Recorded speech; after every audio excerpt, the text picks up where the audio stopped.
아멘. 자리에 앉으시겠습니다. 여러분 성령 충만하십시오. 말씀 충만하십시오. 사도행전 9장은 사울이 예수님을 만나는 그런 장면으로 시작이 됩니다. 거부할 수 없는 강력한 빛과 사울아 사울아 왜 나를 핍박하느냐, 그 주님의 음성 앞에 사울이 엎드려지지요. 그리고 아나니아를 통해 안수로 눈을 뜨고 세례를 받고 교회의 구성원이 됩니다. 그 다음에 그가 즉시 복음을 전합니다. 예수 그리스도로 말미암아 더 힘을 얻고 복음을 전하자 사람들이 사울을 보고 놀라기 시작합니다. 그러자 오늘 말씀해 보니까 사울을 죽이려는 세력이 나타납니다. 23절 말씀 볼까요? 시작. 그 여러 날이 지났다, 이 말은 지금 시간이 지났다라는 거예요. 사울이 주님을 만나고 시간이 흘렀다라는 거예요. 사울이 다른 지역에 갔다가 돌아왔다라는 거죠. 갈라디아서 1장 16절 17절 말씀에 보면 이때 사울이 주님을 더 깊이 만나기 위하여 이 아라비아 사막으로 갔다고 나옵니다. 아라비아로 왜 갔을까요? 그곳에서 무엇하러 갔을까요? 주님을 더 깊이 만나기 위해, 복음에 대해 분명하게 확신을 가지기 위해 직접 말씀 듣고 훈련받기 위하여 어디로 갔다고요? 아라비아 사막으로 갔다라는 거예요. 말씀 읽어보겠습니다. 시작. 그의 아들을 이방에 전하기 위하여 그를 내 속에 나타내시기를 기뻐하셨을 때 내가 곧 혈육과 의논하지 아니하고 나보다 먼저 사도된 자들을 만나려고 예루살렘으로 가지 아니하고 아라비아로 갔다가 다시 혈육과 의논하지 않고 또 예루살렘으로 가지 않고 어디로 갔다고요? 아라비아로 갔다가 다시 돌아왔다라는 거죠. 여러 날이 지났다가 돌아왔다, 이 말은 그 여러 날이 지났다는 건 아라비아로 갔다가 다시 돌아왔다라는 거예요. 사울은 처음에 예수님을 만난 감격 때문에 즉시 해당에서 복음을 전했습니다. 이방 땅에 예수님을 전할 나의 그릇이라는 사명을 받았죠. 그러나 지금 이 상태로 가면 안 되겠다라는 거예요. 그는 은혜 받았고 변화되었고 확신도 있었습니다. 그러나 이방인들에게 복음을 전하는 이 사명을 감당하기 위해서는 뭔가 준비가 되어야 된다는 것을 깨닫습니다. 은혜 받고 곧바로 사역을 뛰어드는 것은 어쩌면 위험합니다. 처음에 은혜 받았기 때문에 할 수 있는 일이 있고 훈련되고 준비되어야 감당할 일이 있습니다. 준비가 되고 훈련되어야 할 수 있는 사명을 곧바로 뛰어들면 안 되는 거죠. 그래서 시간이 걸려도 주님을 더 깊이 만나고 영적인 훈련을 받고 충분히 준비하는 시간을 갖습니다. 성경학자는 아라비아로 갔다 왔다는 이 기간을 3년 정도 걸렸다라고 봅니다. 3년. 사울이 예수님 만나고 3년이라는 시간을 아라비아 사막에 있는 시내산에서 영적인 훈련을 받았다라는 거예요. 만약에 이 사울이 이런 시간을 갖지 않았다면 그가 위대한 이방인의 사도로 쓰임받을 수 없었을 겁니다. 예수님도 여러분 사역 시작하기 전에, 공생의 사역을 시작하기 전에 40일 동안 뭐 하셨죠? 먼저 금식하고 기도하셨습니다.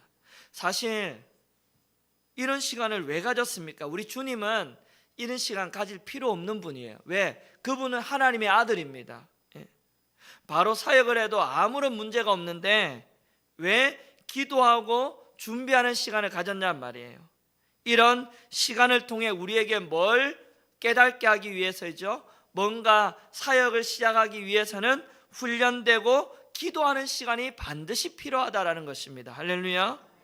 그 성경을 보면 예수님, 하나님께서 뭔가 사람을 사용하시기 전에는 훈련시키고 준비시키는 시간이 있습니다. 모세는 여러분 광야 40년 동안 이드로에 양을 치다가 주님이 때가 되어 호렙산에서 주님이 부르십니다. 다윗도 여러분 주님께서 하나님이 왕으로 기름 부음 받고 바로 왕이 되든가요? 아니면 이 사울에게 쫓겨다니면서 훈련받는 시간이 있었습니까? 있었잖아요. 예. 요셉도 어떻습니까? 종으로 팔려가서 또 감옥으로 이런 훈련의 시간이 있었던 거죠.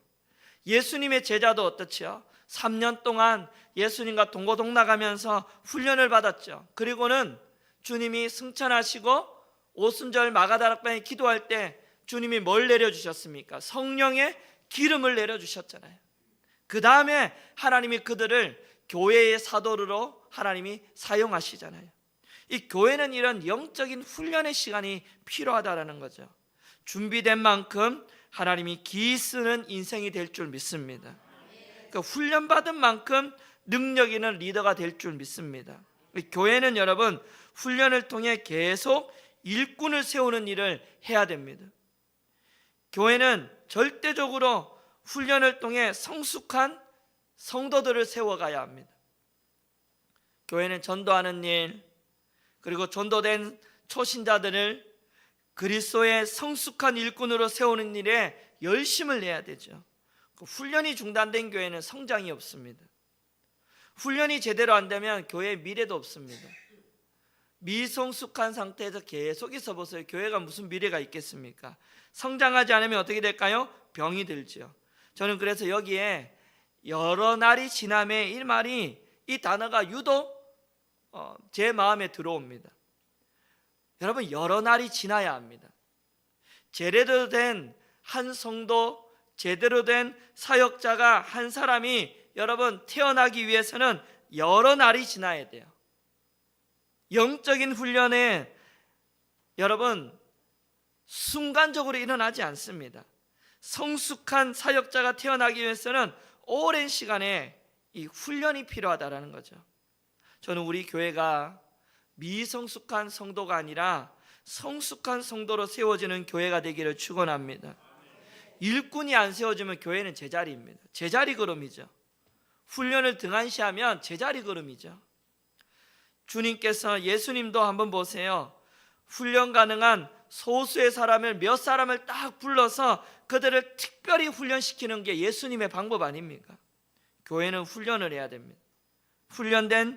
훈련만 제대로 되면 여러분 성숙한 그리스도인으로 성장하게 될 것이고, 성장하면 열매 맺을 줄 믿습니다.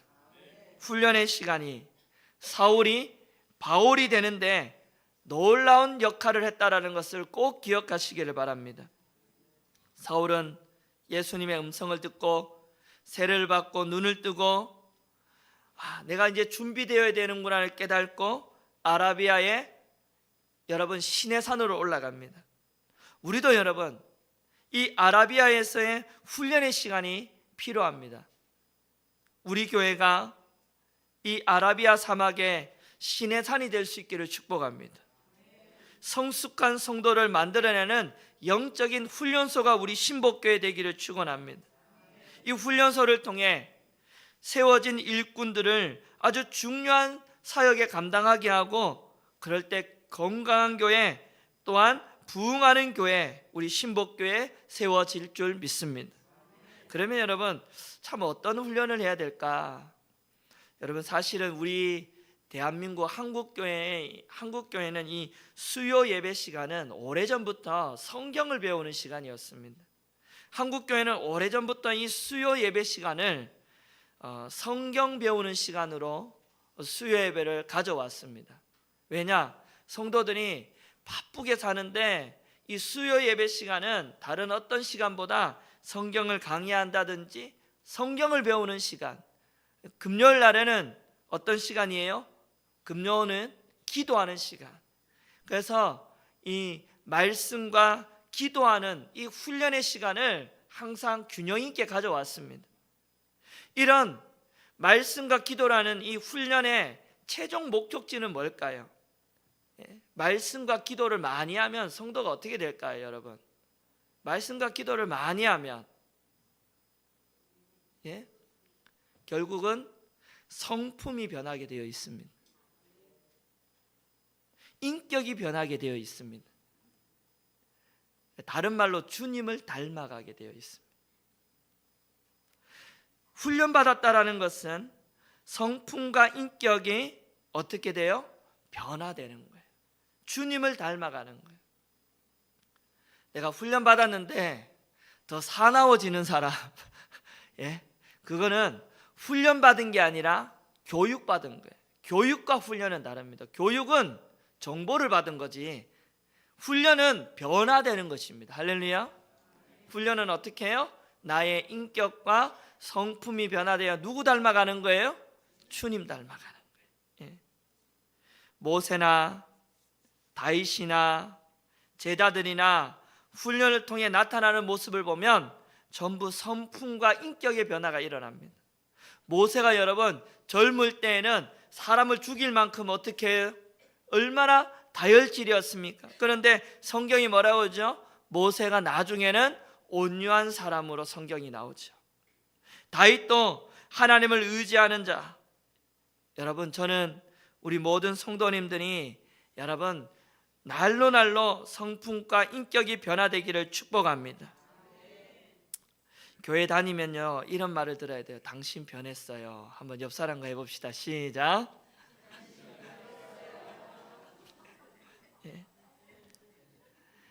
변했다 이 말 속에는 당신 성품이 변했어요. 당신의 말과 행동과 인격이 변했어요. 여러분 이런 분 되시기를 바랍니다. 하나님은 훈련된 사람, 준비된 사람, 성품과 인격과 주님 닮아가는 사람을 하나님은 기이 쓰실 줄 믿습니다. 그런 사람 되시기를 바랍니다. 이제 여러분 인생의 목표를 삼으세요. 내가 성품과 인격이 변하여 누구 닮은 사람? 주님 닮은 사람. 주님 닮은 사람 될 거야. 말씀과 기도를 많이 보면 누구 닮아야 돼요? 주님 닮아야 돼요. 그런 우리 모두가 되어지기를 축원합니다. 이렇게 여러분 3년 동안 아라비아 사막 그 시내산에서 영적인 훈련을 끝내고 이제 어디로 돌아왔다고요? 다메섹으로 돌아왔단 말이에요. 그리고는 예수님이 하나님의 아들이심을 증거합니다. 그런데 어떤 일이 일어나요? 유대인들이 사울을 죽이기로 뭐하죠? 공모를 합니다. 지금 사울은 어떤 상태이죠? 주님을 만나서 사명을 받고 3년 동안 아라비아에 가서 훈련을 받았습니다. 이제 준비가 끝났습니다. 사역에 날개를 달고 막 역사가 일어나고 열매가 나타나야 될 것 같은데 어떤 일이 일어났어요? 자기 죽이려고 공모했다. 죽음의 위협이 찾아왔습니다. 여러분 우리도 여러분 충분히 훈련받고 준비되어 나간다 할지라도 순탄하게 뭔가 풀리지 않을 때가 있습니다. 여러분 그러나 여러분 사울이 충분한 시간을 가졌기 때문에 이러한 어려움을 이겨냈다라는 거죠. 여러분 훈련으로 준비되어야 어려움 속에서도 잘 감당할 수 있는 줄 믿습니다. 준비되어야 어려움을 이겨낼 수 있습니다. 준비되어야 고난을 이겨낼 수 있습니다. 준비되어야 어려운 문제가 와도 무너지지 않습니다. 어려운 가운데서도 준비가 되니까 여러분 무너지지 않고 사명 감당하는 자가 되었던 거죠. 그런데 여러분 지금 자기를 죽이려는 유대인들은 어떤 사람이죠? 원래는 한편이었습니다. 사울의 강력한 후원자들, 따라다니는 자들이었어요. 사울을 지지하는 사람들이었어요. 하지만 이제 사울을 죽이려고 달려듭니다. 왜 그렇죠? 사울이 변화되었기 때문이죠. 사울 때문에 예수 그리스도가 더 복음이 확산되고 기독교가 확산될 것 같으니까 어떻게 해야 돼요? 사울을 죽이는 거죠. 지금까지는 사울이 자기들의 리더가 되어 기독교를 박해하는 일을 했는데 이 사울이 언젠가부턴가 예수님 만나고 자신을 배신하고 복음을 전하니까 이제는 이 위협적인 인물 사울을 제거해야 되는 거예요. 죽이지 않으면 안 되는 그런 상황에 일어난 거죠. 여러분, 여기서 우리가 깨달아야 될 게 뭐냐면요, 하나님께 속하는 순간 세상과 원수가 됩니다. 성도는 세상의 한 다리, 교회의 한 다리, 양다리 걸쳐놓고 살아갈 수가 없어요. 세상과 원수가 되든지 하나님과 친구가 되든지 둘 중에 하나예요. 세상과 가까워지면 누구하고 멀어져요? 요즘 보니까 멀어진 분들이 좀 있죠. 예? 멀어지면 안 돼요. 세상과 가까워지면 누구하고 멀어져요? 하나님과 멀어져요. 그러니까 하나님과 가까워지면 어떻게 돼요? 세상과 멀어져요. 예? 자꾸 교회에 나오고 자꾸 예배 드리고 말씀 읽고 기도하다 보면요, 어떻게 돼요? 자꾸 세상 친구들이 자연스럽게 멀어지고요, 부르지도 않아요. 예, 그런 일이 일어나야 돼요. 예? 그럴 때 어떻게 해야 돼요? 늘 주님의 편에 서야 됩니다. 그러면 하나님이 지켜주시고, 하나님을 가까이 하면 하나님이 보호하실 것이고 하나님이 승리를 주실 줄 믿습니다. 24절 말씀 볼까요? 24절입니다. 시작.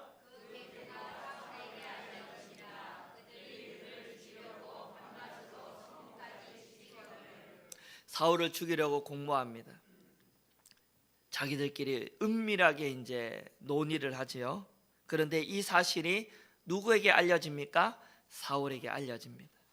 무슨 뜻이죠? 하나님이 막으시면 아무리 공모를 해도 소용없습니다. 하나님이 막으시면, 하나님이 지켜주시면 어떤 사단의 공격도 이길 수 없습니다. 사울은 하나님이 부르셨습니다. 이방인과 임금과 이스라엘 자손들에게 예수의 이름을 전하려고 그릇으로 사명자로 부르셨습니다. 여러분, 사명자는 하나님이 지키십니다. 지금도 끊임없이 하나님의 일을 막으려고 공모를 합니다. 그러나 아무리 큰 권력과 지혜를 가지고 달려들어도 사명자는 누가 지켜요? 하나님이 지키십니다. 절대로 사명자를 막을 수 없습니다. 당시에 이 다메섹의 왕은 아레다 왕입니다. 고린도전서 11장 32절 말씀에 보면 이 사울을 죽이려고 공모했던 왕이 이 아레다 왕의 방백들입니다. 그런데 다메섹의 이 공권력을 총동원합니다. 누구를 죽이기 위해? 사울을 죽이려고. 그 밤낮으로 성문을 지키고 있습니다. 아무리 친밀한 계획과 아무리 공권력을 앞세워도, 아무리 좋은 방법, 인간의 지혜를 다 동원해도 하나님의 계획을 막을 수 없습니다. 지금 상황을 보세요. 사울은 이제 다메섹에서 빠져나갈 방법이 없습니다. 안에 있다고 안전하지도 않고 그 조그마한 도시에 숨을 곳도 이제는 없을 겁니다. 모든 것이 끝난 것처럼 보이죠. 방법이 없죠. 그러나 하나님은 여러분 지키시고 보호하십니다. 하나님은 놀라운 방법으로 사울을 인도하십니다. 25절 말씀 볼까요? 25절 시작.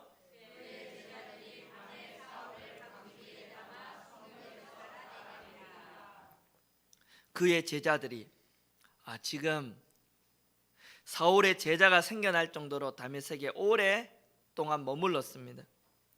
사울은 충분히 준비한 뒤에 다메섹에 와서 능력 있게 사역하니까 제자들이 생겨났어요. 사울의 제자들이 생겨났습니다. 이 제자들이 뭐하죠? 밤에 사울을 어떻게 합니까? 광주리에 달아 성벽에서 달아 내렸다라는 거예요.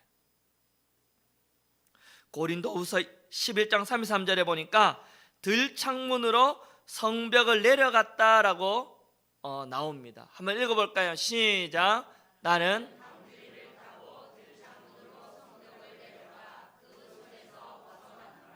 이제 고린도 이 말씀은 나중에 이런 일이 있었다라는 것을 간증하는 내용들이에요. 저런 일이 있었다라는 거예요. 성벽에 있는 들창문을 통해 강주리에 사울을 갖다가 거기 담아가지고 내렸다라는 거예요. 줄로 내리니까 탈출했다라는 거예요. 아마도 그 제자 중에 성벽에 집을 가진 제자가 있었을 겁니다. 이 제자를 통해 창문을 열고 바구니에다가 사울을 태워가지고 줄을 내려가지고 탈출시킨 거죠. 얼마나 무서웠을까요? 다메섹의 유대인들은 사울을 잡아 죽이려고 합니다. 그리고 사울은 도망갈 길이 보이지 않습니다. 그러나 하나님은 여러분, 하나님의 일을 막을 수 없습니다. 절대로 막을 수 없습니다. 사울이 여러분 죽지 않아요. 왜? 하나님의 때가 아니기 때문입니다. 예수님이 사역하실 때도 보세요. 예수님이 예수님을 여러 번 죽이려고 했지만 예수님을 죽일 수 없어요. 왜? 아직 내 때가 이르지 않았다 그래요. 아직 때가 아니에요. 그러면 여러분 그때가 언제입니까? 사명이 끝날 때예요. 하나님께서 이 땅에서 해야 될 사명이 남아있는 자는 절대 죽지 않습니다. 하나님이 생명은 주님께 있는 줄 믿습니다. 우리 아까 찬양했잖아요. 생명 누구에게 있다고요? 주께 있습니다. 주께 있어요. 능력은 누구에게 있습니까? 소망은 누구에게 있어요? 소망이 없고 길이 안 보이고 방법이 없었더라도 결국 사명자에게는 소망이 있어요. 왜? 주님이 내버려 두지 않는다니까요. 주님이 지켜주시고 인도하시고 주님께서 막아주시며 주님이 보호하시고 함께 하신다라는 것이죠. 그래서 여러분 참 우리가 어떤 사람이 되어야 될까? 예? 여러분 하나님의 계획에 쓰임받기 위하여 참 준비된 삶을 살아야 됩니다. 영적인 훈련이 필요합니다. 아라비아에 가서 3년 동안 말씀을 읽고 하나님을 묵상하는 시간을 가졌다라는 거예요. 우리도 여러분 훈련이 필요합니다. 훈련의 시간이 필요해요. 여러분 예배에 이렇게 매주마다 나오는 거, 새벽에 수요일날 금요일날 똑같은 시간에 나오는 거, 여러분 이거 쉬운 일 아니에요. 훈련입니다. 훈련된 사람만 나와요. 신기해요. 새벽도 여러분 나오는 사람만 나와요. 왜? 새벽에 깨어나는 게 이게 보통 힘든 게 아니거든요. 새벽은요 훈련이에요. 훈련. 계속 훈련하다 보면 나올 수 있어요. 근데 훈련이 안 되면 못 나와요. 힘들어요. 수요 금요도 마찬가지예요. 훈련이에요. 훈련. 예배는 훈련입니다. 늘 그 자리에 앉아 있어야 돼요. 기도는 뭘까요? 훈련이에요. 훈련. 예? 기도는 뭐라고요? 예? 입을 크게 벌고 기도하는 것은 훈련이에요. 기도하는 사람이 더 기도 잘합니다. 할렐루야. 예, 기도 안 하는 사람은요 기도 못해요. 왜? 훈련이 안 되니까 입이 안 떨어져요. 주여 하라고 입이 떨어져야 되는데 입이 안 떨어져요. 여러분 입이 안 떨어지는 사람은 훈련하세요. 훈련. 어떻게 해요? 주여라고 부르짖고 기도하셔야 돼요. 중얼중얼 거리는 입이 풀려져야 돼요. 기도해야 돼요. 네. 그 훈련이 됐나 안 됐나를 보면요 여기 위에서 서가지고 기도 딱 인도를 시키고 여러분 입을 보면 알아요. 기도 훈련이 된 사람은 입이요 빨라요. 기도 잘합니다. 훈련이 안 된 사람은 기도하러 나오시기를 축복합니다. 예. 하나님은요 훈련된 사람을 쓰십니다. 그 사람을 지키시고 보호하시고 인도하실 줄 믿습니다. 사울은 여러분 성경 곳곳에서 다메섹에서 탈출했던 것을 간증합니다. 사울은 처음으로 하나님이 자기를 인도하시고 지키시고 보호하신 놀라운 경험을 한 거예요. 다윗도 보세요. 여러분 사울에게 쫓겨다니지만 죽을 위기가 몇 번 있었지만 하나님이 지켜요 안 지켜요? 지켜주십니다. 사울과 세 친구 보세요. 사자굴에 들어가고 풀무불에 들어가도 하나님이 지켜요 안 지켜요? 사명자를 하나님이 지켜주셔요. 에스더 죽으면 죽으리라고 나갔지만 죽었어요 안 죽었어요? 안 죽었어요. 왜? 사명이 있는 사람 안 죽어요. 요셉 여러분 잡혀갔잖아요. 팔려갔잖아요. 종으로 팔려가고 감옥 갔잖아요. 죽어요 안 죽어요? 안 죽어요. 왜 안 죽어요? 사명이 있으니까 하나님이 지키시고 인도하신다라는 거예요. 제자들도 여러분 끝까지 사명이 끝날 때까지, 주님의 복음을 전하는 이 사명이 끝날 때까지 제자들 안 죽어요. 사명이 끝나야 죽어요. 사명이 끝나야 순교합니다. 바울도 마찬가지예요. 이제 시작이에요. 여러분, 사도행전이 저 끝날 때까지, 여러분 로마로 가서 복음 전할 때까지 사울 안 죽어요. 바울 안 죽습니다. 그 어떤 어려움이 있어도 안 죽어요. 누가 지켜주셔요? 지금 바울이 인생을 시작합니다. 예수님 만나고 이제 훈련받고 이제 사역을 시작하는 그 시점에 바울이 뭘 경험한다고요? 너 인생은 내가 책임져. 너 생명은 내가 책임져. 내 손에 있어. 너 안 죽어. 어떤 어려움이 와도 죽어요, 안 죽어요? 안 죽어. 걱정하지 마. 너 사명 끝날 때까지는 너 생명은 내 손에 있다라는 거예요. 사랑하는 여러분, 하나님은 우리를 지키시고 인도하시는 줄 믿습니다. 사명이 끝나야 돼요. 각자에게 주신 사명이 있습니까? 그 사명을 여러분 이루기까지 하나님 우리를 지키시고 보호하십니다. 저는 우리 교회 성도님들이요, 정말 하나님의 인도하심과 보호하심이 이 사울처럼 정말 간증이 쏟아져 나오는 우리 신복교회 되어지기를 축원합니다. 방해에도요 절대로 여러분 우리는 넘어지고 쓰러지지 않습니다. 하나님 지켜주셔요. 왜? 사명이 안 끝났기 때문이에요. 우리 모든 성도님들 강력한 주님의 군사로 잘 훈련받아 여러분 사명 감당하는, 그 사명을 감당하는 동안에 이 사울처럼 하나님이 지키시고 보호하시고 인도하시는 이 간증이 여러분 인생 가운데 넘쳐나게 되기를 주님의 이름으로 축원합니다. 그 목장 예배는 바로 이런 간증을 나누는 거예요. 하나님의 인도와 보호하심이 이 간증이 쏟아지는 이 간증을 나누는 시간. 그래서 나를 통하여 은혜 받고 옆 사람을 통해 은혜 받고, 아 이렇게 살아야 되는구나, 이렇게 여러분 날마다 여러분 훈련되어 가는 그런 은혜의 시간 되시기를 바랍니다. 그런 성도님 되시